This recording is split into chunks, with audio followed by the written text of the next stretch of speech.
What's up, y'all? This is AJ. This is the What We Gonna Do podcast.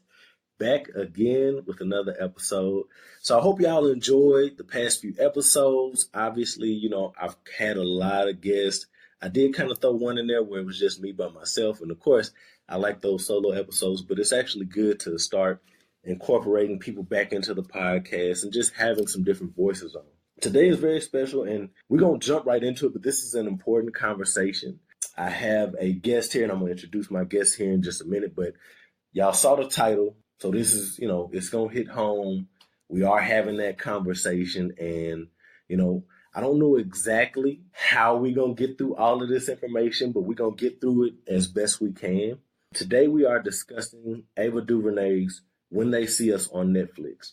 When They See Us, to me, was an appropriate title, and I looked at some articles and read some things as far as her talking about it, but I felt like it was appropriate for the story that she painted. The story of Yusef, Kevin, Antron, Corey, and Raymond, also known as the Central Park Five. This was a major story in the late 80s, early 90s. In the series, we see Linda Fairstein, NYC prosecutor, who wanted to pretty much get anyone and everyone. We also see Elizabeth Lederer, who was the trial prosecutor, and she knew, this shit wasn't right, basically. There was malice from start to finish, which led to these five young men being sentenced to serve between 6 and 14 years. I think that was the total as far as the shortest sentence to the longest sentence, which obviously, if you haven't seen it yet, it is Corey Wise. So, definitely if you haven't seen it yet, go check it out. But if you listen to this, it's going to be all kinds of spoilers. So I definitely say you might want to pause this if this is not the time or you ain't had a chance to see it yet. Or if you couldn't sit through it because it was so difficult even just getting that first episode kind of going. Ava takes us uniquely through the events that led to the boys' arrest, convictions, release, and eventual exoneration. My guest today is Chris, YouTuber, clothing designer. I've known him probably for a few months now, but this is the first time that we're having a chance to actually sit down.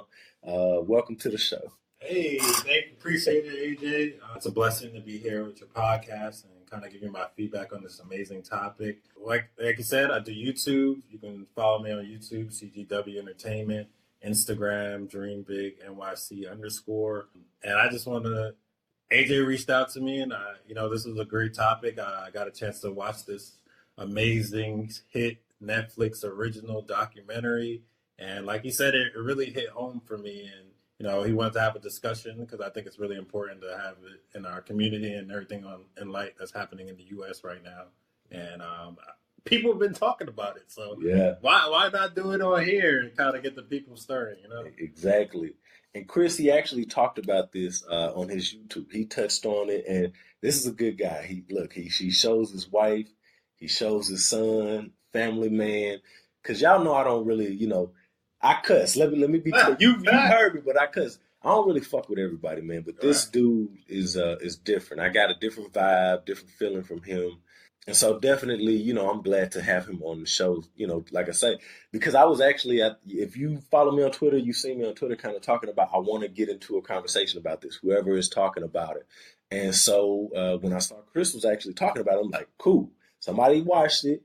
And not only did they watch it, they wanted to take the time out to actually speak about it. So I'm like, all right, let's expand this. Let's broaden this. And again, let me get some on my platform because that way I can talk my shit a little bit about When They See Us. So Chris, you are from NY, right? Right. Yeah, you from New York. So what was your emotional state after watching the series? Not your reaction, but how were you feeling after getting through everything?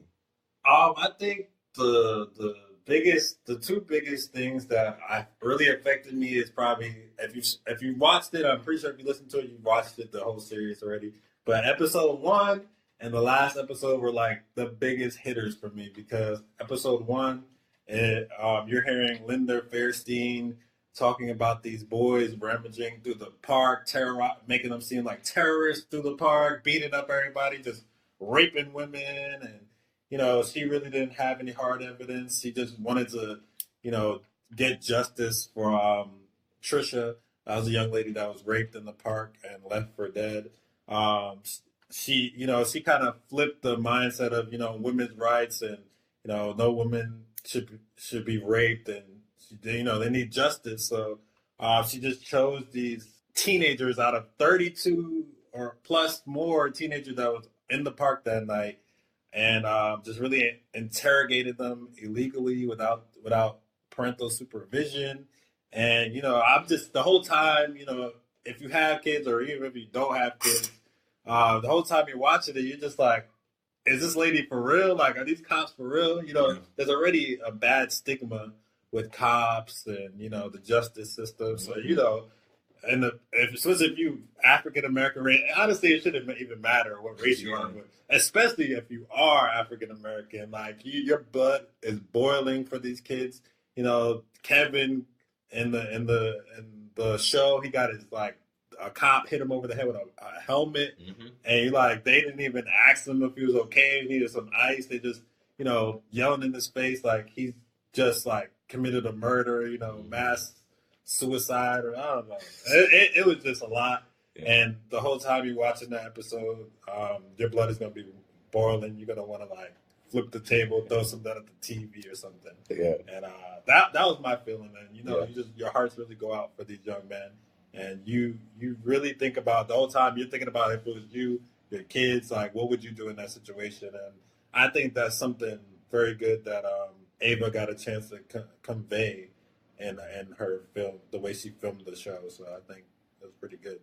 Yeah, man, it was tough. Like you go through it, like from being angry to sad to fearful to thinking about modern times. Like it's a, as people say, an emotional roller coaster that this takes you through. And I want to say that Raymond was kind of the spearhead for this, that he reached out to Ava on Twitter. Ava and them went through some back channels and some DMs, and they made it happen because there was a documentary that was done on this. But it was different than, again, that was more autobiographical, whereas, this obviously was a full-length film with actors and, some changes aesthetically and stuff like that. But it's a hell of a story. Like, I compared it to, and I know for some of y'all this might sound bad, but I compared it to Birth of a Nation, like how I felt. Right. Like, just like bubbling from the beginning of it. And then, like I say, by getting to the end. And the reason why I asked that question, just to kind of cap that, the reason why, from the beginning to the end, I didn't feel good by the end. Like, you heard all of this different outrage on social media. And that's why I wanted to ask you how you felt. Like, once you saw the full length of it, it's like, even though they get the exoneration, it's like nobody's happy. Right. Like it's a sad fucking story. Even with them getting eventually exonerated, it's like, yo, this is fucked up. Like that was the first thing. I forgot to do something at the beginning. You can find me on social media at What We Gonna Do Pod. That's Instagram and Twitter. Email me whatwegonnado@gmail.com. If you would like to start a podcast, visit podbean.com/what we gonna do and get a free 30 days of unlimited hosting on me. Had to get that out the way. So yeah. And yeah, y'all know where the hell I'm at. So from that point, the next thing that, and again, this is kind of the beginning because we are going to get into some of the things that you've already touched on. We're going to really kind of dive into it. But being from New York, did you know about the Central Park Five prior to watching this? I didn't. I don't know if it was because, like, I was born in 91, so I wasn't even alive. I wasn't alive when this incident happened. Even though I know, like, they got exonerated and everything after, I personally haven't heard about the story until this documentary. That's the first time I've heard. Yeah, it was, I knew about it, but I didn't know about it in depth. The thing that was interesting about that was we are not the only ones. Everybody was kind of like, okay, we heard about it, and we kind of remember when they got released. But again, it's almost like it's not even like the O.J. Simpson trial. It's not even like, what's his name? Rodney King beating, the riots, and just like all these different things we've heard about. This story was like encapsulated into one space, and like, people had different comments, but it's like, yeah, I was born in 87. So it's like, yo, when this was happening, I was a kid, so like it wasn't relevant to me to think about it, to take it in, to digest it, to see if it was real or fake. That was the, which is something I'm gonna circle back to, is this story. I didn't think about it. It was just Right. like it happened. It's history. It's like Martin Luther King lived and Martin Luther King got killed. Like, it's not to say I'm comparing it to Martin Luther King, but I'm saying as important as Martin Luther King's life was for other people, it's just like I know this happened, but this was way before me. Right. You know what I mean? If it wasn't for the fact that we talk about it every year and it's a holiday and it's this, we would not hear about it. This type of story, we would not hear about if it wasn't for Netflix and this thing, and Ava. Otherwise, it would just have been history. But I think that's the best thing about it, is because she brought this to our attention, and this kind of brings me to explain what I'm trying to go with it. I'm gonna kind of go back to what you said in your intro, like just starting off with the title. Like, she could have named this the Central Park Five. She could have named the Jogger Case or something. But she named it This Is Us. And I think just the title alone, like kind of where you're going, the reason why it was, so impactful and so great also was because I almost feel like happens to people every single day. This literally, there's some black, white, Hispanic, Asian child, boy or girl, like this is happening to them right now. They're getting accused of a crime that they did not commit, just so that prosecutor or whoever can, get solidified, like, hey, you found that dirt bag, put him in jail. He did such a horrendous crime. Or it's just pressure from the higher up, the lieutenants and stuff, like, hey, we need to find out who did this. We're gonna look bad if we don't close this case right now. We're gonna look bad. So grab whoever that was around the scene.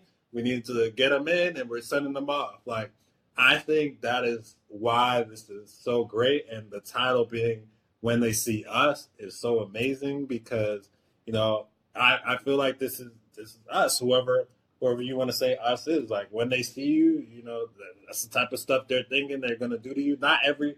I just want to put out there, not everybody in the legal system or cops or whatever is not gonna, people have integrity to themselves, but that doesn't change the fact that the world we live in, stuff like this is still happening. Racism is still happening.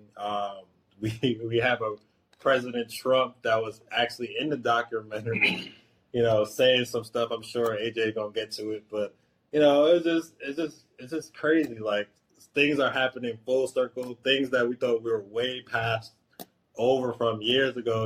We thought we was free, but things are still happening to us. Like, we're still slaves. So, and we're looked down upon, we're lesser of ourselves. So, I'm just this movie. I can't stop by saying about how amazing and like you said, emotional roller coaster is the whole time you're watching it. Mm-hmm. No, I agree. And I mean, you talked about several things, and we're gonna talk about episode 2, and then get into conviction, Right. And we're gonna talk about episode 1.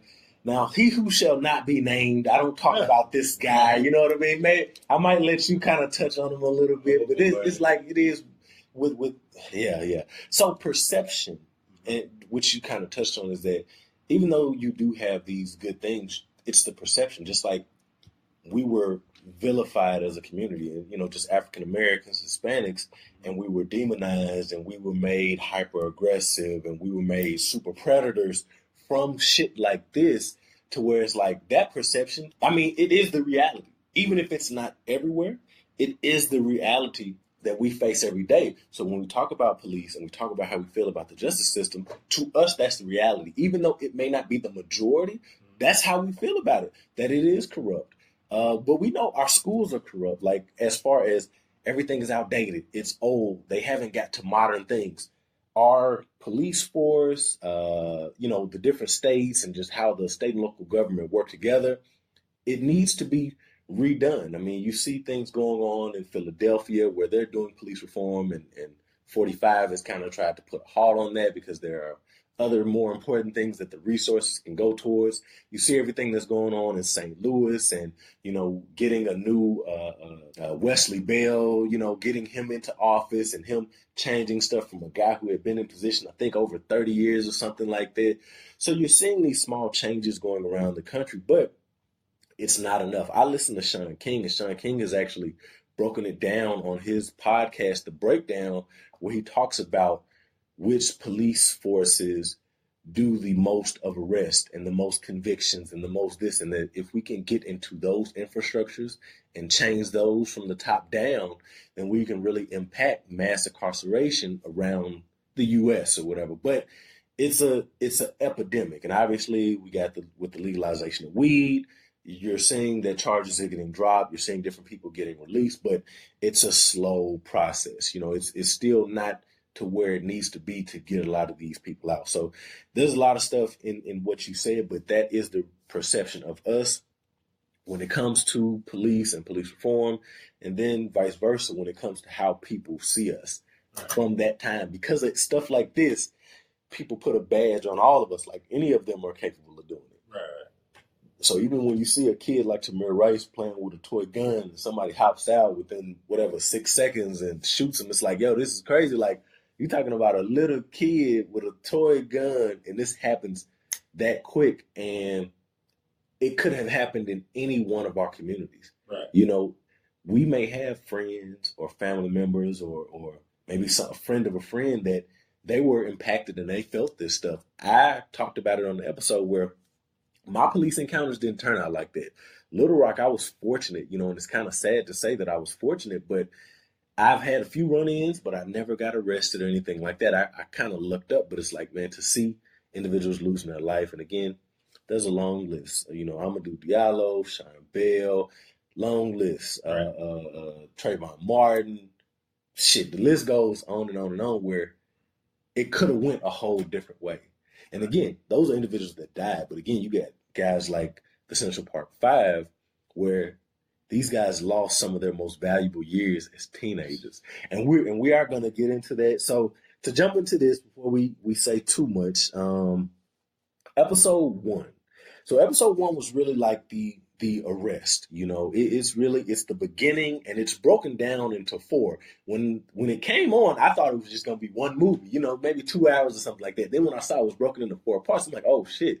What is this? Am I ready for this? Like, I really wanted to just kind of get it out the way or whatever. But in episode 1, we see the arrest. We see them being kids. We see them in the park.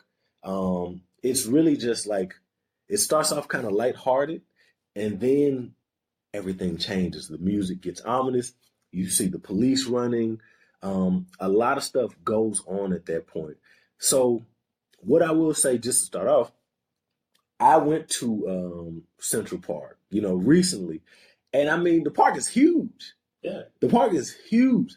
So when you talk about literally cherry picking these kids out of everything that went on and putting these two distances together, that was crazy to me. Kind of tell me about your initial thoughts on episode 1. I'll kind of circle back if we don't touch it, but what were your initial thoughts on episode 1? I was just, my biggest thing, I was focused on the villain. So the villain here was Linda. So I was just focused on, how is she about to build a case on these guys with no evidence? She's coercing these young kids without the parent supervision to, be interrogated and make statements, falsifying statements, making them lie, promising to let them go home if they just say, I did it or whatever. So I'm just looking at like, oh my God, like this is like, how are these guys going to get prosecuted for, and these guys, they're having them literally lie on this paper, on a recording and things like that. And just watching them go through the park, they're young, they're teenagers, I'm pretty sure all of us, go hanging out with our friends at that age, after school, whatever. I mean, people make mistakes. They was in the park for whatever reason to do whatever. They terrorized a couple bicyclists in the park. But I mean, that's no reason to put assault, rape, robbery, attempted murder onto five young teenagers. Yeah. That live in fairly close to that area. I don't know, just to prove a point. So I guess my feeling was just, like you said, just sad anger. Wish the parents got there sooner. I know Yusuf's mom was probably the first parent to really get there, and then I think Raymond's dad got there, but I think he already made the statement already. Yeah. So nothing you can really do there. Yeah.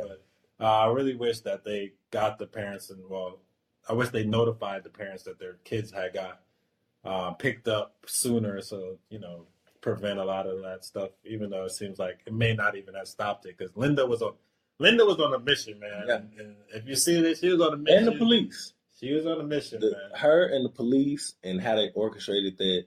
Everybody was out there with intention, and I saw somebody say that Central Park was like holy ground. They were, that this doesn't happen in Central Park. And then you hear Linda talking about, we got to stop this. I'm tired of seeing this. Like she really she's like, that's not built it up. Like it didn't matter who it was. It was just like, yo, I feel this way, and I want everybody to feel this way, and we need somebody. We need a face to put on the stuff that's been going on. Those are not witnesses. Unrelated. Those are our suspects. Everybody. Completely unrelated. Yo, what does this have to do with any of that? All the past rapes and all of this other, literally, there's no connection. How did you feel like when they showed you the map of where the cyclist was around the same time and where the murder actually happened? Again, between episode 1 and 2, when they kept kind of bringing that point up and then just trying to put it together, we got to figure out about this 30-minute gap. Well, then, even in episode 2, when she actually, they bring the, Trisha up on the stand and she's like, there's a 45-minute gap. And it's like, yo, y'all just making up shit. You know what I mean? Like, y'all literally are putting stuff together. And again, that's why I brought up, I've been there and I heard people talk about it. This is one of the largest parks this is a big freaking park. And to say that, they dragged, this is where as soon as she got on, this is where they dragged her from. So and then again, to build your story from that point, saying that this happened, and then again, eventually, throughout the series to say that, well, if they didn't do it, then they know who did it. What?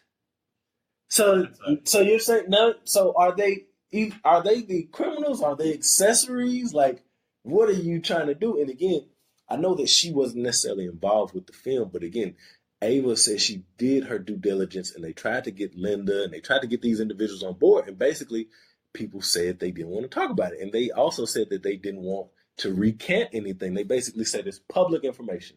So Ava took public information and she put it on the film. So it's like, okay, now, if you don't like how you portrayed, if you don't like this, if you don't like that, all right, we fight it out or whatever. But it's like, what you did.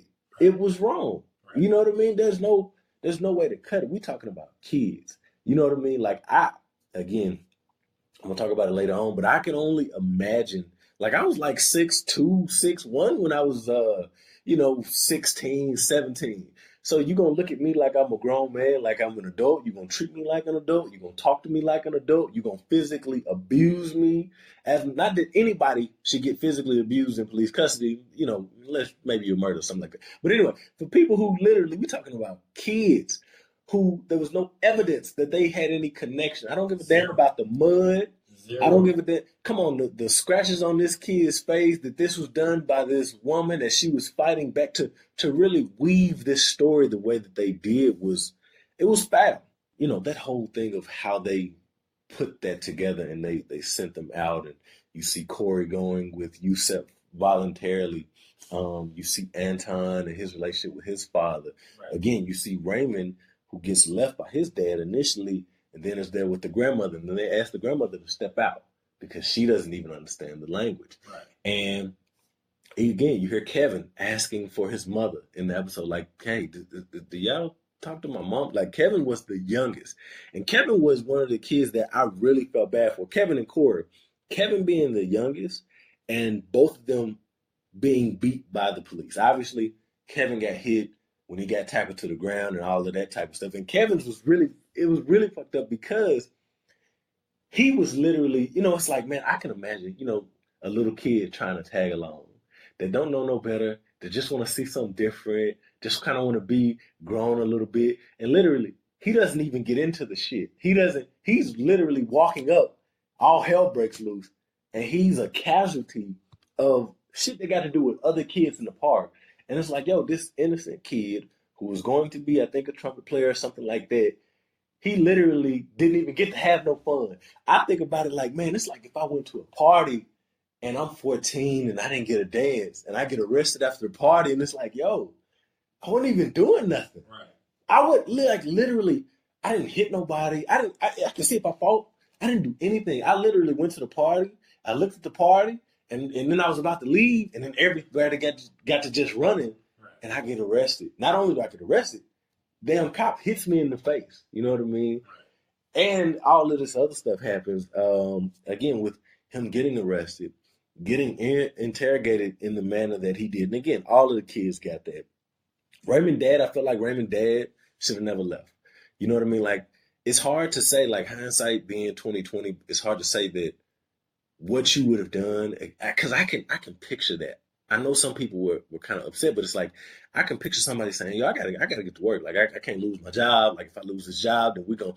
Again, at that time, he's not knowing how serious this is, So he kind of figured, okay, look, whatever. Like my kid ain't no bad kid, but I'm like, yo, there's no way you leave your kid. Like you got to make a call, and he made an executive decision to leave, which led to a lot of stuff that Raymond went through. And of course, these police officers, and again, when she's wake them up, they were just gonna get a citation or whatever. And it's like she asking one kid, who are you there with? Tron. What's his full name? It's okay. Antron, y'all out there wilding? Like you just saying shit, and they looking around like, what? What is you talking about? Like we was out there, but we wasn't doing nothing or whatever. And then to cap the whole thing off, outside of the coercing and telling them names, and that's not my name, Antron, instead of saying like, yo, nobody called me Antron. Like, this stuff don't even make sense, and y'all making us say this. And again, telling them over and over, and Antron Dad, like, yo, you got to do this. So, of course, by the time you get to the end of the episode, these boys are all in one room, and they're saying that, I lied on you. That was like another kind of like gut-wrenching piece where they all in this room. Kids, just imagine you a kid, like you might not even be taking this stuff this serious, like rape or murder, because like, yo, this is crazy. Like, and I can picture this is crazy, but we're here, and it's like, okay, they did this, they did that, but they gonna let us go home. Like it ain't. Again, I'm pretty sure they are not thinking it's as serious as it is, or as it is about to become. Before I go to episode 2, any other comments on episode 1? I think you kind of rehashed some stuff that I do think was kind of fucked up. I would say, like you said, Tron's dad, people was yelling at him to tell him to lie, knowing that he's been in the system. Like in the episode, the cop kind of gets him, kind of pulls him to the dad to the corner, like, hey. I know you've been in for blah blah blah blah, and then this is your job. Make sure you tell your son. Yeah. Make sure you talk to your son. Make sure he tells them what we want. Make sure he says what we want him to say, or else your job gonna hear about this or whatever. So basically, threatening him about his record, and I took that serious because I know people were mad, but it's like, yo, he cared so much about his son, and it sounds so fucked up. Like, why would you tell him to lie? Why would you tell him to incriminate himself to get himself out of trouble? But all you know as a parent is all you know. And if they telling you this and you care about your child and you want to get them out, you're like, man, fuck all that. Come on, like, hey, look, we got to get out of here. Just tell these people what they want to hear so we can go. I've heard, this is real life. I've heard people say that to their kids, like, yo, just say this so we can go. You know what I mean? Not thinking about what could, again, maybe not thinking about the seriousness of what's being said. You would think, because when they're talking about rape and panties and they talking about booty, boobies and all this, you would think that the parents who were there would have been like, oh, they would have been like Yusef's mother, but they were kind of like, it caught them off guard too. They didn't even know how to take it. You saw Raymond's dad, where he was just kind of like sitting back, like, okay, he like, Dad, I got it. Like I got it. I already worked out a deal. And it's like, again, instead of them kind of being parents in that situation, all of the parents kind of took a back seat to the kids, so to speak. Like, okay, even with Kevin and his sisters, like everybody, Kevin, I want to get out of here. Right. Like, I could picture that. This is a kid. Right. They've been talking to him crazy, yelling at him, beating on tables, doing all this other stuff, telling him all these different names, telling him the story. And he like, yo, I'm just ready to go. Can we get out of here? Like, I'm tired. Like, shit, a kid will say that just being at the mall for too long. Right. So you're talking about being in an interrogation and you ready to go? You done did this. They told you could go home. They telling you, they making you believe that it ain't that serious. You know what I mean? Just say this and we'll let you go or whatever. So going into episode 2, we have the conviction. You know, this is really the majority of the episode is the trial till you get closer towards the end, where I want to say that is when they actually kind of go in, but that really leads into episode 3. But for the most of this is the trial of the, you know, this is the biggest deal. Everybody's getting lawyers. You've heard all of the statements. They have the recordings. The prosecutors are trying to put it together because the timelines and the stories don't match up. And they are really trying to make their case at this point. Right. Nothing added up.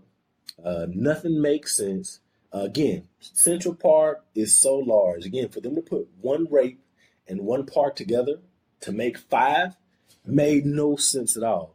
When you get closer towards the end, you know, the kids are very tough for not accepting a plea deal or pleading guilty, like to kind of stand up in solidarity, you know, as far as stuff is making sense. But again, they started breaking out the trials. And of course, they're looking at Corey as the smoking gun. You know, at this point, it's like, we need something to tie all of this together. And they really use Corey as a pawn who's literally been just sitting there waiting. Yusef has left at this point. Corey doesn't even know. He probably was knocked out, not even thinking about it. And then they literally start beating on him and whooping on him, and they get him to now put these pieces of the story together. They give him a Coke. Like, somebody called it out, like how Ava really took exactly what they did in those. And I watched a little bit of it. It's a little hard to watch, but she really took from it. And it's like you can see the coaching of what they're doing while they're recording these videos. And they wanted to make sure that with Corey, you're going to get this story exactly how we want you to tell it. You're going to start with who did what first and who did what last. And again, they had all this different stuff where nobody was saying that they did it, and each person was saying that somebody else did it. So it was a lot of stuff that I really had to research on, and I still couldn't figure out how they blew trial, because I'm looking at it like, okay, none of the evidence, the steaming, this shit sounds stupid, this shit sounds stupid, but it was just an open and shut case almost. Like, I'm thinking for the good side, it's an open and shut case, but really for the other side, it was an open and shut case. But again, when they see us is all that matters here. You know, they talked about this is Galligan's court. He has a 95% conviction rate. He sides with the state. You know what I mean? Like, they literally talk about all of this different stuff like it's writing on the wall, and we probably should think about a plea. So I know I've talked a little bit, but just going into episode 2, what were your thoughts there? Just kind of going through it and seeing like, okay, these kids sitting in court. Can you even imagine like you sitting in court for the most important thing in your life, and then the impact on the family because they're there with them and they're getting impacted as well? I think like what was on my mind is just like watching, like feeling bad for like they focused a lot like on Kevin and like Yusuf's family. So just seeing like the type of lawyers they were getting, and just seeing the type of relationships where they were trying to go, and it just blew my mind. Like you said, like the way they were trying to put this evidence in it together on these kids, and being in court, I can only imagine hearing the things that they were trying to say. That like Antron were like holding it down, like you were holding him down, weren't you? And yeah, Corey, you were getting it right. You were wilding. It's just like wow. Like I can only imagine like me thinking like I'm a Taurus and I'm like super stubborn. I'm like I could just see myself like you're lying. Like why are you lying on me right now? And I think like you said, I don't know how they were able to even get away with it, but it must have been just like, media is like so powerful, like even nowadays. I think from jump, they just put it in the media that these are the guys, they're thugs, they were wilding in the park, they were gang banging 32 deep, and these five guys, they was on a mission to find this white lady, and they raped her violently and left her for dead. And they got the people like even you can see a little bit in the movie, like people were kind of looking at them. Of course, like in the black community in Harlem and stuff, they had like pastors and stuff, raising money for the families to get lawyers and stuff like that. But I think as far as from the documentary, once again, I didn't really hear about it before I was too young. But like you see, like the black communities and stuff, they seem like they were woke. They already knew like this was some BS. These kids were innocent and stuff like that. But everybody else, I'm pretty sure there was still like black people in the community that were still looking at them like, "Whoa, your son did that," and just looking at them crazy. So I just think it would have been super tough. And shout out to the parents, that stuck through it and roughed it out for them. You saw in those probably later on episodes that some people ended up losing jobs and stuff like that due to it. So the court case, it was just a whole bunch of bullshit. And I don't know how they didn't even notify, the defendants that they found semen. They didn't even know. They didn't even let the lawyers know. That was supposed to be entered into Discovery. If y'all don't know anything about Discovery, y'all might want to go check out Black Law and Legal Lies and learn about some stuff like that. But yes, they didn't even let them know. Like that right there should have the jury should have been like, "Whoa, yeah, that doesn't match." Yeah, right. That's what I say. Like you going through that, no, I'm just like, the semen is not none of these five kids. That doesn't match. So I thought they lawyers did a hell of a job. That was my thing. That's why I couldn't understand how they law. I'm like, yo, lawyers. He literally sat there and was like, no. Can you answer that again clearly? So are you saying that these did not match? No. That should have been drop the mic. Case done. You're free. Like the main thing is the rape. None of these kids even raped them. Yeah. They tried to even put the blood saying that, well, that's because they were down here. That's why they don't have any. She lost most of it. I was like, yo, this shit makes no sense. Like, are you serious? Terrible. No blood on any of the five kids. Nothing. Nothing. Absolutely zero evidence. Zero. Yeah. So that was, and again, man, look, they, these written statements that they didn't write, they didn't write this. Yeah. They didn't put this down. That's Corey Wise saying, I can't read really good. You know what I mean? And I can just imagine a kid again. That's already embarrassing. Right. But to have to do that in the public and the judge is like, just answer the question. And again, you're a kid. Right. I felt that because I'm just like, as a kid, you're gonna push back. You're gonna be like, yo, I just answered your question. Like, yo, why you know what I mean? Like, yo, I'm not even supposed to be here. Like, I know that it's playing in the back of his head. And again, when he busts out, you're a liar, they gets into all of that type of stuff. But it's like, I'm not even supposed to be here. Like, yo. And then again, all this shit didn't add up. Like, they kept bringing up, yeah, but you guys were doing other stuff to other cyclists. Like, yo, what does that have to do with this rape? Exactly. What, like, and he kept saying that, oh, you missed some school. What does that have to do with my case? Oh, why did you do your hand? Why you do your fist like that? What does that have to do with, oh, well, why did you say they got hit in the head? You wrote it right here. And it's like, did I write that? Like, I didn't even write this. That's not even my handwriting or whatever. It's like, but again, I wonder what the jury, again. I mean, the tapes, I haven't watched the originals, but I would just assume the tapes was probably what did them in. Just because they were on tape and they had written statements that were signed and everything. And, it's almost like a confession. It's almost supposed to be like a confession. But that should have been, in my opinion, that should have been their lawyer's main thing to, like, combat. Like, that's totally BS. They were coerced. They was not under. They did a little bit in the documentary. Once again, I didn't see the live full court case. But that if I was the lawyer, if I was the lawyers, I would want them to go hard on that because that's literally the only evidence that they had, like these signed quote unquote confessionals on video. There's no witness testimony. No witness. No she doesn't remember. Yeah.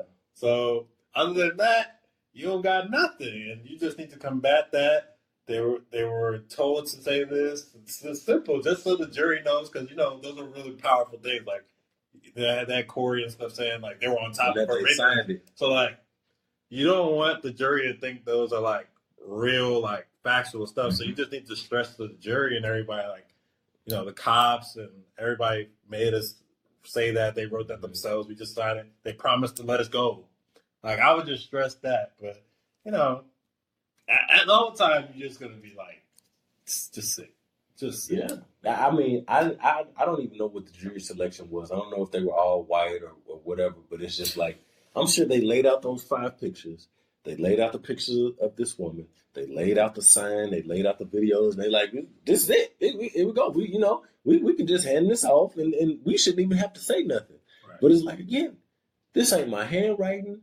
You got to, I mean, again, you would think Corey can't read. He probably couldn't write. Right. So it's like, how can y'all take these as, this shit should have been tossed. All of that shit should have been tossed. All of it. The judge should have tossed it out. But again, I don't even know how you convict somebody without the weapon or anything. Like anything.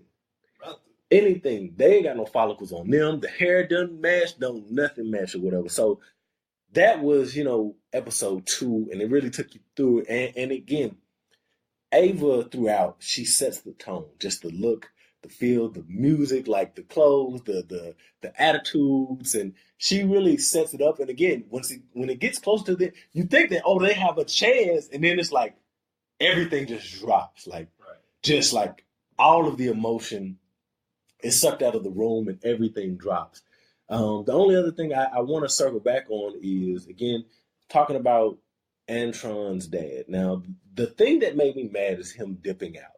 Not so much him telling his son, just tell these people what they want to hear, but it's just like, once you stop showing up, once you start doing this, and I had to think about it. I was like, man, I wonder, was he just like, obviously addiction. And it's like, again, I know that it's taking a toll on you, because if you are a parent and you believe in your heart that your kids did not do this, but you are not in the position to fight it, what is your resolve?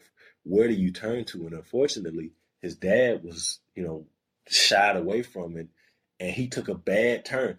That's the thing that I didn't like, because again, at the beginning, you see this strong dad, this funny dad, this thing, and you see this smart little kid or whatever, and the kids did a great job throughout the whole thing. The kids did a great job. We're gonna get into talking about the adults and the adult versions of the kids, but the kids did hell of a job just playing their parts and going through it, and the tears and the emotion, like really great job. Corey, literally down the line, all those kids did a great job. But I had to think about just as this dad, like, damn, you in a really bad place. You getting some really bad news. Like, it's almost like surreal. Like, this is your child. And he even said it like, he don't even know nothing about no girls. And that's why even now it's still like hit me emotionally, because it's like, these is kids, man. Like, nobody, all them people in that courtroom, the jurors, the judge, the prosecutors, like, y'all didn't look at these kids as freaking kids. Like, none of y'all had the heart to look at these kids as children. None of y'all. They were wilding. Man, that bullshit. Everybody was wilding. So we get into episode 3, and now this is the release. This is the release of 4. You see them kind of in jail, and, you see them aging drastically. And, by the end of the episode, 4 of these individuals get released, except for Corey. So basically everybody gets released except for Corey. Right. The thing that kind of stood out to me here was one thing, and I thought about stuff just differently, just looking at, like, Kevin was one of the youngest. Obviously, he went to, they all went to juvenile. Well, 4 of them went to juvenile, except for Corey. He went to adult, an adult prison and prisons eventually. But Kevin was the youngest, and Kevin and Yusuf were in the same place. But Yusuf kind of went and did his own thing. You know what I mean? He got really into the Muslim Brotherhood and, a Nation of Islam, I guess. And so you really got a real young kid here who literally has nothing to do with it. That's got to be like the worst feeling. And I've heard this thing from older people, but that's got to be the worst feeling when you haven't done anything and you're somewhere.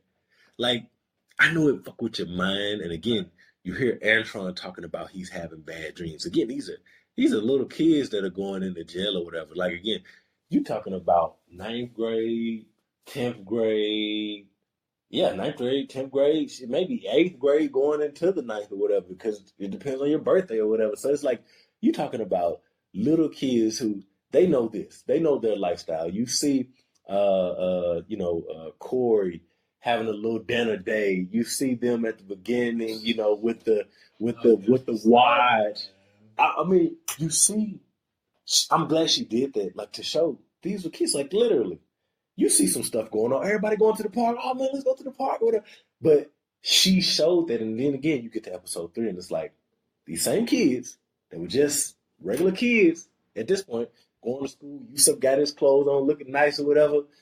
Boom, everybody in jail now, and not in jail for something regular. And again, it didn't dive too much into it, but in real life, they did talk about that. How they were vilified, how they were demonized, because again, you're talking about one of the worst crimes to commit, to get locked up. You know what I mean? And that conversation being around, because again, this is a famous story. So it's not like they go to jail and nobody knows who they are.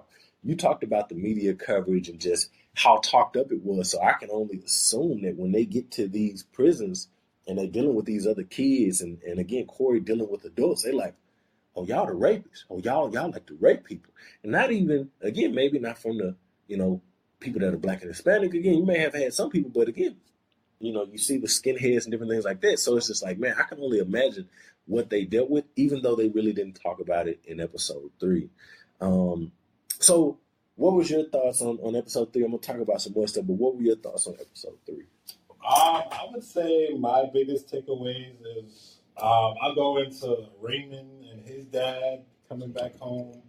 But I'll start off with the relationship with Yusuf, his mom, and just how Yusuf's mom treated Corey Wise's mom, just ignoring the fact that Corey's been going through hell, he's by himself, and Yusuf, that's his friend.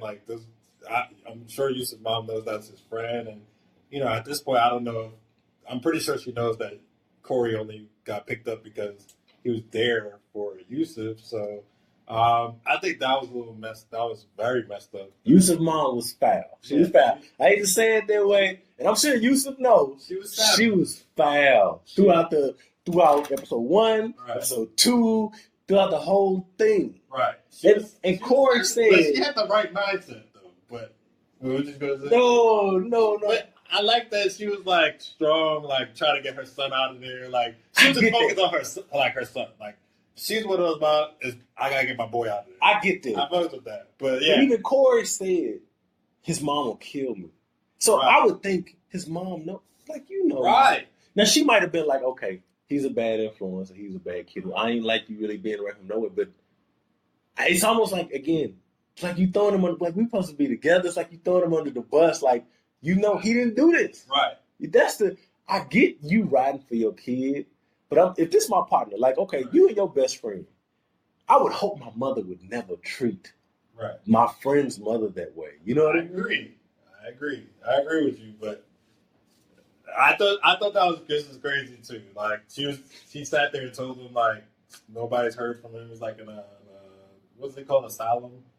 Yeah, he went to, solitary. I think he went to Rikers. He went to, I had the other prison. I can't think of the other names, but yeah, he was in bad. And again, that gets into episode 4, but bad shit. Right. And nobody was hey, you can't just write. All she asked for was a letter. Yeah. Can Yusuf write him a letter? That was it. No. Nobody. But not just Yusuf. Nobody. Everybody, people had him in their thoughts. Yeah. But nobody. And again, yes, between their two mothers, she tried to keep pushing for that. Right. Hell, even when you get to episode 4, Corey asked hey, have you talked to them? Can you just let them, can you know what I mean? even in being locked up, Right. he's still thinking about like my friend or whatever, like my concern for this dude that I know or whatever that Right. we grew up together, whatever. Yeah. And then, another huge part of this episode is just seeing the transformation. So basically, Antron, Kevin, and everybody, they get out and they try to, find jobs and stuff like that. Yusuf tries to find a job too, and he doesn't. They're starting to realize, like, hey, we're out, we're free, but it's going to be kind of tough to find a job. Like, well, actually, all four of them. Yeah. All four of them, actually, in this episode, the big thing is, like, they realize they're out. They're trying to readjust to life. They're back in their old neighborhoods, and then, they're trying to find a job, and it's kind of like, fuck, like, we got this on our record. Yep. People, we're so famous. People kind of know who we are, because, we kind of have unique names and stuff like that. People still remember me from the block. Mm-hmm. So it's like, wow. It's like, you get into that. So, like, the three of the guys, they kind of working on, they're doing a little better at, adjusting into life. Of course, they have their parents, helping as well. Mm-hmm. So, but one particular individual that Ava kind of tries to focus on is Raymond and his dad. Yeah. Raymond's dad kind of gets remarried or finds a wife. Right. The wife has like her whole family in the baby. crib, all up in the crib. Yeah. Think about that. You're an only child, and you come home and you got a little brother, and just like you leave and you come back to a whole new world. I mean, all of them, like you said, all of them came back to new worlds, but for him, it was specifically different. Right. Just having to deal, again, with him having that relationship with his dad. And I commend his dad because his dad was not perfect, but his dad was there. Right. Every phone call, I did like the that. visits, you know what I mean? That's so true. And even the other family members visited, but again, like you said, there was a focus on Raymond. And so I like that, but at the same time, it's just like, it's still like, again, stuff on my wall, stuff. And again, you talking about stopping time. Again, if anybody out there can picture themselves at 14, 15, 16, stopping time, this time stop, backpack like this, last homework assignment, stopping time, I think it was like the summer or whatever, but stopping time and then skipping forward and it's like, what the hell? Like my whole world flipped upside down. Antron had the same thing with him and his dad, just his feelings and his resentment towards that. Kevin, I kind of wondered why they didn't talk about Kevin that much in that episode. They really just kind of like touched on it and they really kind of moved on. But again, I kind of saw it, but I just wondered why that particular part happened as far as what happened with Kevin. But they did show everybody else as far as the convictions, how it affected them getting jobs, and that you can't be around this person. Everybody know that one, but then they got to do sex they got to register as sex offenders. They got to go to these classes and stuff like that. They got to, again, he telling Raymond, well, you got to check both of these off. Because now you can't serve kids. You can't be at the front counter. And he like, what am I supposed to do? Right. And then while you're in those classes, they want you to admit that you're guilty and stuff like that. And, which they all pretty much refuse to do. Right. Yeah. And again, you do see Raymond get into some trouble. He get into some bad. Because again, this series shows so many different levels of human life. And just, again, I'm trying, and it's like, this is easy. I can go back to this. I can fall back to this. Like getting back in. You know how good it feels to get your own place? Even if the money is not, like, it's not legitimate money, but just to be able to make money on your own and to do this. And again. Well, wait, but you got to go to, like how, like, okay, so it was cool. Like, this was one part when Raymond, he finds this girl real quick. He gets a girlfriend. Yeah. He tries to bring, you've been in jail for a while. You see this hot girl. She into you. Boom, boom, boom. They probably have never had sex. England. Right. True. So in Raymond's case, he brings her back to his dad's crib, and he tries to have a good time. And the wife comes, breaks it up, kicks the girl out. Oh man! And like at that point, he's like, man, like I can just tell, like he's like, I gotta get my own place. Yeah. I gotta get this done now. I gotta make money somehow. Yeah. I can't make no money I can't have girls over at my dad's place. Yeah. Because, that's him and his wife's spot. And, they don't feel comfortable with me doing that.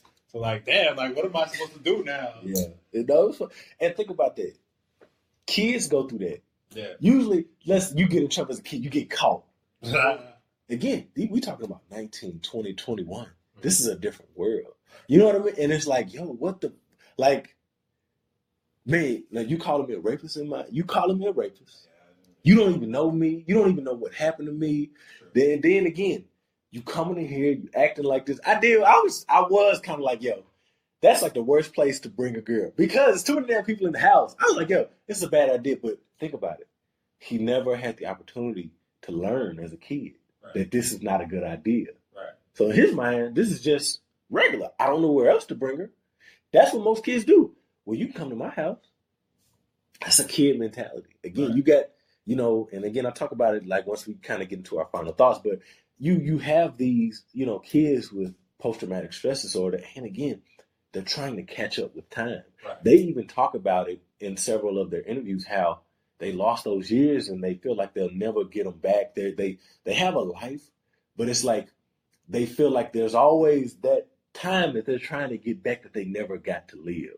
No graduation, no this, no prom. Like you said, some of them maybe no first kiss, no this, no that, and it's like we had to catch up to all of that.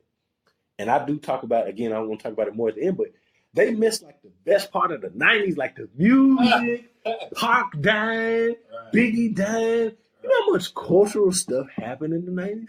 Some of the most impactful music. And again, let's say just New York, when you talk about Jay-Z and Nas and just people like, and that clip is just cut from these kids. Like, so to get out and this is the biggest person. You went in and shit, maybe Run DMC or Will Smith or Big Daddy Kane or Rakim or something. And then to get out and it's like, huh? Yeah. And again, to play catch up, to have the girl over, to go on dates for the first time. They're starting to date for the first time. And again, they got this record hanging over. Shit, these kids probably were working for the first time. You know what I mean? They might have did some stuff in jail, but literally working for the first time. And again, the length of time that these kids got, we're talking about 6 to 14 years for this stuff or whatever. So that in a nutshell is episode 3. And again, you do have Raymond who gets back into trouble, who gets reincarcerated. The reincarceration rate, I forget exactly what it is, but it's pretty high. Like, it's likely that for most people who have been previously incarcerated, that they're going to be reincarcerated. Or it could be anything. It could be a traffic stop, whatever the case may be, it's going to happen. And obviously, his was a little bit different. Right. And you could see it on his face. Like, I know I fucked up, but it's just like, man, I that's a hell of a spot. Again, wrongly convicted, free, dealing with all this stuff back at home. And then again, it's like I go back to this lifestyle and I know where this leads. Again, his dad, he was tough. Like, he didn't beat him over the head. He didn't really yell at him. But he like, yo, this ain't, like, he basically told him, like, this ain't what you need to be doing. You smart. Like, and I like that he was a real dad. You know what I mean? Again, he was not perfect, but he like, yo, you smart. You, like, this ain't what you was supposed to be doing. You've always been a smart kid. You know what I mean? Figure out another way. And even his dad, when he gets out, he told him at the beginning, like, yo, I promise you, over time, it's going to be all right. But you know what? Just like anybody else, we don't want to wait on time. We want our shit now. We want to feel good now. We want to be good now. We don't want to wait for time. Like, how long you telling me the parole officer telling them you're going to have to do this every 90 days for the rest of your life. So it's like, what you telling me about time? Time does not matter to me. Because I got to live with this forever. You know what I mean? Because of what happened. So we get into episode 4, and episode 4 is really Corey's story and the exoneration. It's all about him, and I'm not gonna go through the whole thing, but it is one of the realest and one of the saddest stories of all. I can't even imagine losing over a decade in hell over something you had nothing to do with at 16. Again, this is a developmental time as a kid. He pretty much had to do it alone. All of the other kids were in different facilities. He had to do it in an adult jail. Again, when you look at, these boys, men from a certain perspective, like put on film, again, to hear about the Central Park Five and actually see it puts a different spin on it. And it's hard to imagine even more so what happened to Corey and the fact that he and all of them collectively are still standing, like that they lived through this, especially Corey. I mean, Corey should have died. You know what I mean? Like there was a purpose for him because, again, obviously he meets the individual who finally, is able to not only facilitate his release, but also overturn, the convictions of being accused of these different things. And again, I talked about it a little bit before, and I'm gonna let Chris, jump back in. But imagine leaving and coming back to a whole new world. Imagine yourself at that age and what you were doing that could have gotten you arrested. I mean, just imagine that being your whole world, that being your whole world, and then having it taken away. And that being your whole world, just saying you grew up as a kid, you grow up in the neighborhood, you go out and play, you go to this park, you play basketball, you play trumpet, you do all these different things, you want to play baseball, and then something like this happens. I remember when my uncle went to juvie, I cried, no bullshit. I did cry, when my uncle went to juvenile. And then, of course, juvenile wasn't that serious, but it's just the fact that he went. Like, I can kind of laugh now, but it wasn't funny, regardless of what he was doing. And my uncle was doing he was involved in a lot of stuff, but it wasn't funny. Like when it actually happened, like you joke about it, juvie ain't nothing, but when it actually happened and you can't see this person, you go into their room and it's empty. They not at school. It messes with you. And this is my, older uncle or whatever, who was like my uncle, but also like my best friend or whatever. I had a friend commit suicide in juvie. We're not even talking, again, this is going to circle back to Corey, but we're talking about juvenile. You have these things. And again, the other boys were in juvenile, but I had a friend commit suicide in juvenile. They basically left him alone too long in his cell during a shift change. He figured out how to make a noose, and he figured out how to hang it, and he hung himself. And I felt that reality of suicide in middle school. I had already had a friend get killed. And I talked about it before. I had a friend get killed due to, gun violence, stuff like that when I was in elementary. But this was my first introduction to suicide, to where this was a kid that I played with his younger brother. He was more closer to my uncle, but I played with his younger brother. We would fight. They would laugh at us. We would go, do different stuff. But anyway, he gets locked up. He goes to juvie and he can't deal with it. And he decides to take his life. And we couldn't believe it. We were like, what? It was unbelievable because, again, we know this guy. We played with him. We done been in his house. We done played video games. His daddy had pornos and nudie magazines and stuff. You know what I mean? Like, this is a person that we really know. And, like, this happened when I was in middle school. And I was just like, damn, how could he do that to himself? And what was he going through? Like, I know it might have been bad, but shit. Damn, nigga, like, bro, it was that bad? Like, you decided, and again, you hear about all these different mental issues, and you see a lot of stuff go on in episode 4 with Corey, to where you can kind of understand. But this is just talking about the mentality of, I am surprised that all of these boys are still alive to this day, because again, that shit is traumatic. And again, especially for something you didn't do, it can really get to you. Again, the bad dreams and all of this stuff. It's not a joke. Like, when they see us, this story is relevant. It's real. Chris talked about it at the beginning, just how it relates to so many different things that are still going on to this day. But it's like, I've had these different interactions, second person, where it's like, this is a serious thing. And again, with these kids specifically, for something they didn't do. That's like the crux. That's the juxtaposition, is that in this instance, my uncle was guilty. He did this. He did it. He did that shit. Right. My friend, he did that shit. Right. You got innocent kids going in. Just imagine their mentality of they didn't do it. They got their mentality. They did it, whatever. And one of them committed suicide.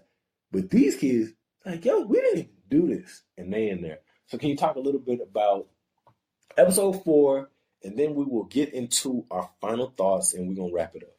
I just want to touch on 2 things from episode 4, obviously. One of the big things you kind of mentioned, it just being in prison and just happening to run into the guy that actually committed the crime.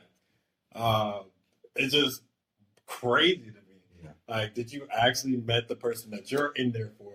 That was too, I don't even know, would you call him a coward or whatever, too cowardly enough to have admitted that years ago, knowing that he got 5 other kids that, were accused for this crime, and you're already in there. You were already in there for pretty much the same thing for life. So I don't understand why, when he went through his trial, why he didn't just admit to it right then and there. But first of all, I'm glad he did eventually. I think they said this motherfucker had like 7 rapes and like 2 murders. This person was crazy. That dude was crazy. Sick. Yeah. But that was crazy to me to know that he happened to be in the same place and actually talking to this guy. And then like another interesting part was like just thinking about him in solitary confinement. He actually wanted to be in there. That's the crazy part. Like, you got to really think about like how, like, obviously people knew him because of the crime or whatever. But like you've heard, like, I know everybody, y'all heard what goes on in prison. Like, people doing making shanks. Yeah. Obviously he's younger. He's not crazy. In the movie, he's not really built like crazy built. No. So like, and there's gonna be you're with adults, so there's gonna be gang members. You got corrupt POs or whatever. They put him in the worst, like they put him in the worst prisons. Yeah. It got so bad for him that he wanted to hide in solitary confinement. He got beat up. Yeah. Like, this guy's hallucinating while he's in there. He's in there for months. He's getting what are those things called? Like the little dates to go back to court. Like where they probation hearings or something like that, or his little hearings for release or whatever. He get a little release court dates, and he's going to these meetings, and they're not allowing him to go through the process until he admits that he's guilty. And Corey stuck to his guns. I'm not even gonna lie to you. If it was me, I've been in there years, I probably would have just said I did it just so I could try to get out. Like, I thought all of them would have. At that point, I would just feel like I just give up. Like, I'll do it. Like, at that point, I'll be doing what Antron's dad said. I'll tell you what you want to hear. I just want to get out of here. I admit to it. What can I do to get out of here? It was tough. I don't know if I could do all those years. And, to those guys, y'all are very strong individuals, because I don't know. If I was in that situation, it probably would have went a lot differently, because I'm not built for that system. I wouldn't be built for that system. Yeah. I don't like to be told what to do and be locked up in a blank room. And I just couldn't do it. And he was happy to get a chia pet. He was like stuff that regular people on the outside was like, this shit is trash. Right. That was like so like he was genuinely happy. Right. To get a damn chia pet. I'd never wanted a fucking chia pet. Ever. Right. Ever. But again, with him being removed and displaced, and he like, I can get like some grass, like I can grow something. Yeah. And I can kind of relate to it, because I know I got family members, whatever, and they talk about their relationship with dogs. You know what I mean? Right. So it's just like having something that's your own that you can take care of and all of that type of stuff. But that was kind of like a funny part.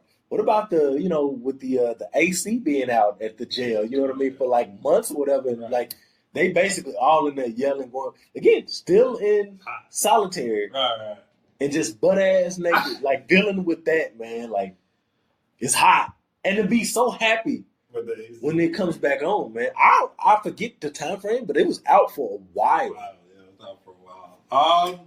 I think that's crazy. I mean, you're in prison, so obviously, probably AC is probably even a luxury that you even have. So, I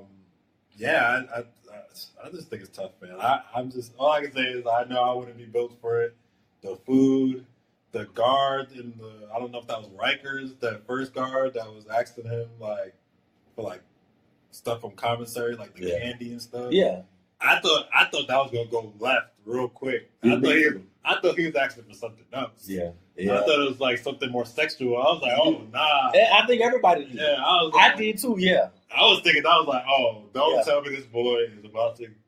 This guard is about to rape this man. You figured it was either that or snitching. Right. I figured it was either that, some funny stuff or some snitching. Yeah. Right. Yeah. I thought that was gonna go left. I'm glad that was all it was. Really. Yeah. I mean, he still was fucked up. He still set him up, but yeah, I'm glad that's all it was though. Yeah.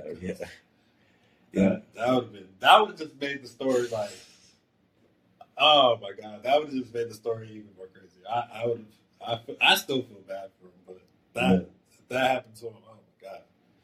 Yeah, and they talk about that the actor who played Corey Wise talks about that he didn't get to speak to Corey too much because again, it's still traumatic. He still feels it. I saw an interview where he was like, they asked him a question like, do you consider these guys friends? And Corey is like, like he kind of like has to shake and like he starts talking, and then Yusef and other individuals kind of step in, Raymond, and they start talking. And they like, yeah, we friends with brotherhood. We always gonna be connected. But Corey, obviously, his story is so different than the rest of them, and I like the fact that he kind of got his own spotlight and his own time. I think it was deserving. I do wonder why Ava decided to do it that way, but I think it was, it was deserving. And obviously, the sadness as far as again losing, your sister, and I think he had like 2 people pass or something like that while he was in there that they gave him the news on, and it's just like, you know what I mean? Again, going through that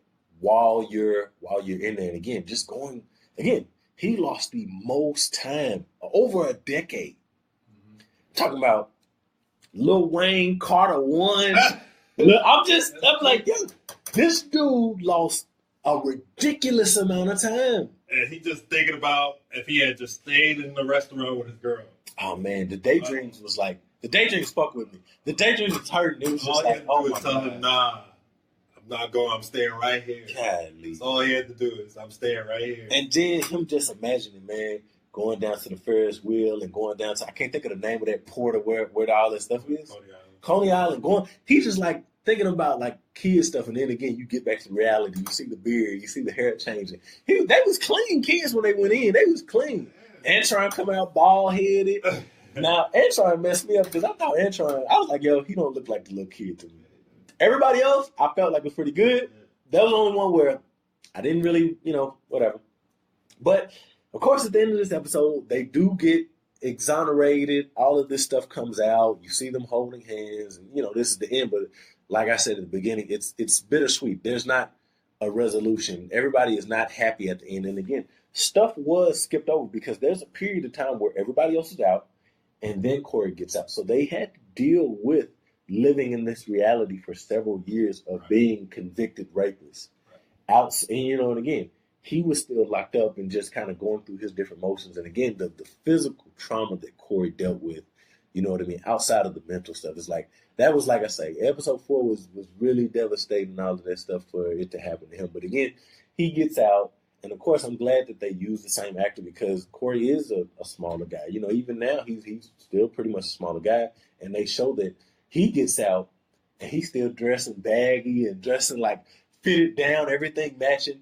And they really like Ava took her time to show that, and even the actor talked about it like, yo, he's still fly. Like he still, again, has this kind of mentality that hasn't necessarily caught up to like, oh, we even moved past that.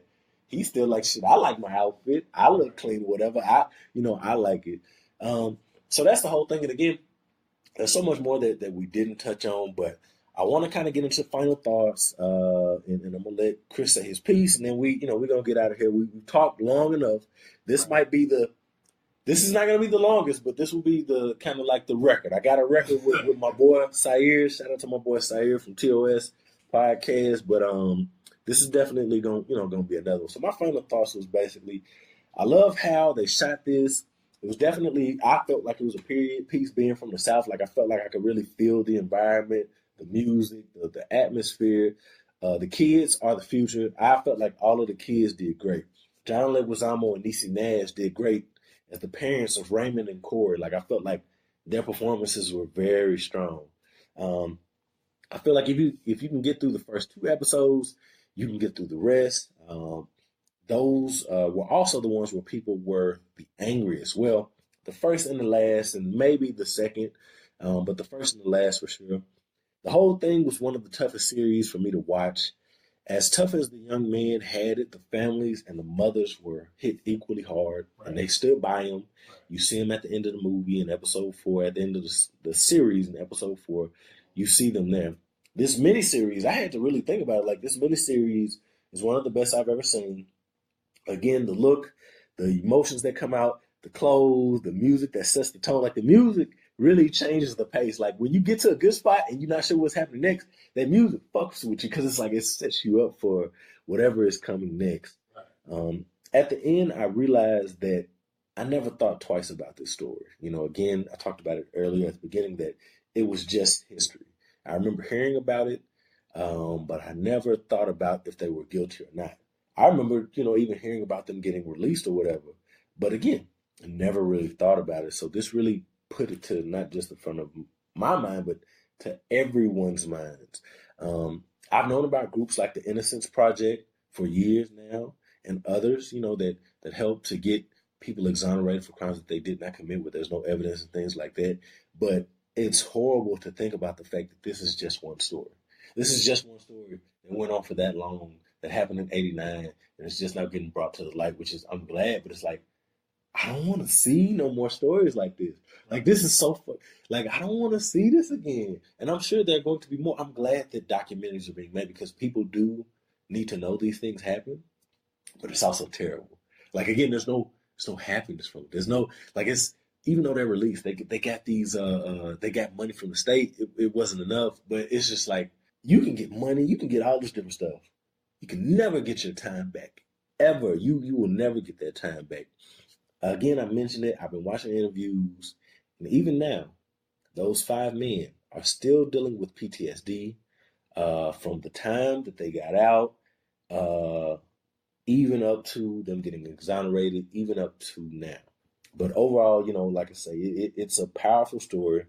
I think it needs to be heard. And yeah, that's kind of like my final thoughts on it. So, Chris, I'll let you kind of jump back in again. I know you talked about it on YouTube, but your final thoughts on just the end of it, man. Hey, man, I am 100% with you. Everything you said, I can't.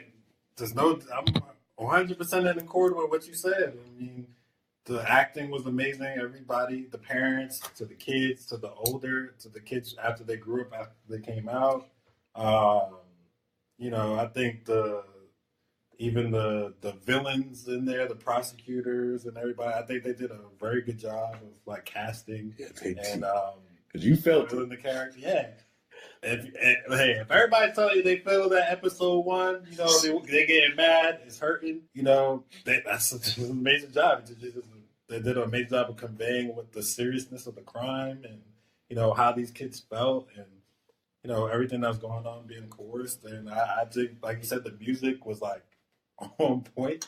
Like, it still had the essence of New York and like Harlem and stuff like that. So like they use like Jay-Z stuff and a lot of New York artists. Mm-hmm. So it's like super dope. Like I have no complaints. I think they scored everything perfectly. I really can't think of a negative thing about the film. I'm just happy that they're all out. You know, you kind of didn't touch on this, but like, you know, after they got out, '03 took them. They sued the state for some monies, for some reparations. So they didn't get it the first time. It took a little while. Mayor Bloomberg said nah, but Blasio gave them. They got a settlement for like $41 million, and then I think they got some additional money for like $3.9 million. Corey got the most, obviously, because he was in there the longest. Right. Yeah. So, you know, they can't get that. They can't get that decade back. You know, their childhood back. But you know, most of them, you know, they got some money out of it at least. And you know, at the end of the film, you know, they kind of see most of them seem like they left New York. I think except Corey. Showed it, yeah. I think except Corey, everybody else went to like Atlanta. And I thought, and that right there stood out to me because again, Corey, on his own. You know, like I was just like it made sense to the type of person that he was. Right. Where again, everybody else kind of was over here. Right. Corey like, I'm here. I'm here. Yeah, everybody else did. They went to Georgia, went to Atlanta, and you know, a lot of people surprised me. I was like, I can't remember what dude it was, but somebody had like 10 kids or something like Yusef. Yeah. I was like, wow. He got married after 8 months being out. He was like, shit, you know what I mean? He got married and that was it. I was like, wow, I'm shocked. He wasn't playing no games. He was like, man, I'm living life. So that's a fact. I'm happy for those. I'm happy that they're out and they're able to, you know, be able to get married and, you know, get the jobs that they're looking to have. And I mean, same thing you said. The story was amazing. You know, not really, like you said, not really a positive ending 100%, but, you know, they got some cash and it just brings up a lot to attention. Another thing I want to say is recently, since the documentary, Linda Fairstein, you know, she's written plentiful books, murder mystery, crime books. She's an author now. And you know, I'm proud of everybody. We getting her the fuck up out of here. We want her books gone, off shelves, fundraisers with Safe Horizon, out of here. Even the other lady, I can't even think of the other lady. Elizabeth Lederer. Elizabeth. I want to make sure I say their names because, you know, they said our names. She was a teacher in Columbia University, right? Yeah. Somewhere. Got her the fuck up out of there. I'm glad we got another. Yeah, everybody got to step down. Yeah. I'm with that 110%. Yeah, that's the best part about it. Get them out of here so they can't do this to nobody else. And now people want the names of police too. People like, give us all the fucking names. Exactly. They probably old and retired. It don't matter. Just like whatchamacallit got convicted for I heard about for Emmett Till. Listen, people gotta I'm at the point now to where if we gonna get this shit done to us, right, they gonna get it. They gotta keep that same energy. So I don't be feeling bad. I don't feel old, 80, 90, whatever. Let's keep that same energy. Yes, They should get arrested. Yes, they should lose their jobs. People like, why are you convict us, man? How you can? Well, hey, you did it. Yeah. You're a part of the problem. You was at fault. Yeah. You didn't make money off of your bullshit. Right. Luckily on their part, hopefully they do go to jail, but luckily on their part, they down there lived their life already. So at this point, it's like whatever. They got to live their life. But not only did they get to live their life, before exoneration, they were the height. Right. They were you know what I mean? They got to live the good life. Right. Unfortunately for these guys, they lost like the chance the most of turning 18. Imagine how you turn 18, 21 and stuff like that. Like, you know how special those moments are? So it's like, you took that. I went to my prom, I had a white suit on. You know what I mean? I had a white suit, cane, a hat. Right. These kids didn't get to do none of that. I had a hotel. I didn't get none in the hotel, but I had a hotel. I don't say it like, I know I'm saying too much. Anyway, you know what I mean? But yeah, that's right. But 18, 21. Justice has still to be served. Yeah. All I gotta say. Yeah. Because I know I think I saw something about they were suing to get some more money or whatever. So we'll see how that goes now that this is being back out there. And again, people have started kind of asking like who's going to get paid off of this Netflix thing or whatever. So we'll kind of see, you know, how that breaks down, you know what I mean? Or if it goes towards something. I know Corey Wise is an individual who donated some of his money to the Innocence Project. And I think he's still a part of it. All of these individuals, they've now started working jobs and they've either, you know, gotten degrees or they've done these different things. Park Madison NYC, that is Raymond and I want to say Yusef's company. And they got a lot of cool stuff on their website. So go out there, check out. They got a Brotherhood tee that has all of these young men's names on that shirt, and they got some other stuff on their website. So go check out their stuff. But that's it, man. Unless you got anything else, that's it. We gonna give the people our socials, and then we gonna get out of here, man. So I'm gonna let you go first, man. Give them your stuff again, man. Plug it, all that good stuff. Yeah, one more time. Thank y'all for having me on your podcast, man. Appreciate AJ. Already. Y'all can find me once again, Instagram, DreamBigNYC_. Subscribe, check out the YouTube channel. One is Chris and Shana. That's the couples channel if you like little couple stuff. The main channel is going to be CGW Entertainment, and it's going to be like Chris Welch. That's me, prank skits, vlogging, reviews on music. We're about to hit 1,000, so we out here strong. So, yeah, that's what's up. No, like I say, pleasure to have you, man. Yeah, man. You know, of course, y'all make sure y'all go support. Matter of fact, I want y'all to comment if y'all do, because I know how y'all is about these damn comments. Go out there, get a man some likes, get a man some comments. Let me know. If you don't do anything else, let me know. I'm gonna let him know, whatever. But definitely check him out, subscribe, just like he said. Y'all already know where to find me. What We Gonna Do Pod. That's on Instagram and Twitter. Email me. whatwegonnado@gmail.com. If you would like to start a podcast, visit podbean.com/whatwegonnado. This is another episode, and we are out. Until next time, y'all. Peace.